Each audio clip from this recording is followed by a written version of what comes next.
Les débats ont pris fin, mais les candidats à l'élection présidentielle ont investi la rue. Objectif, séduire les derniers hésitants. Deux tendances, pour ou contre Bolsonaro, grand favori de cette élection.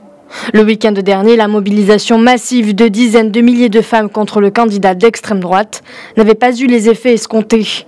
Tout au long de la semaine, l'ex-capitaine de l'armée n'a cessé de grimper dans les sondages.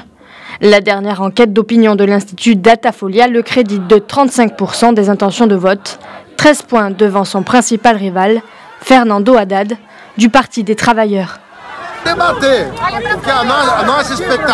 Notre intention aujourd'hui est de pousser Bolsonaro à débattre avec nous en face à face, les yeux dans les yeux, plutôt que d'utiliser les réseaux sociaux pour se cacher.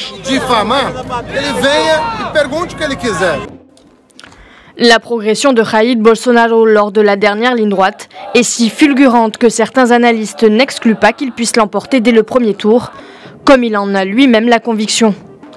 Hier, j'ai regardé seulement une partie du débat à la télé et j'ai été surpris de voir Guilherme Boulos, l'autre candidat à la présidentielle, dire que je voulais arrêter de payer le 13e mois et le fonds de garantie pour les travailleurs. Si c'était le cas, je serais le plus grand destructeur du droit du travail et ce n'est pas ce que je suis.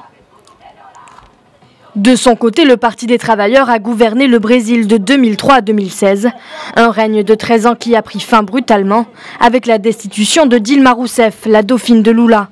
Le parti s'est assuré un grand réservoir d'électeurs grâce à d'ambitieux programmes sociaux qui ont permis à près de 30 millions de Brésiliens de sortir de la misère. Mais la poussée de Jair Bolsonaro dans les sondages est aussi due à un fort sentiment anti-parti des travailleurs d'une partie de la population qui juge la formation de gauche responsable de tous les maux du pays, de la crise économique qui a fait près de 13 millions de chômeurs, aux graves problèmes d'insécurité.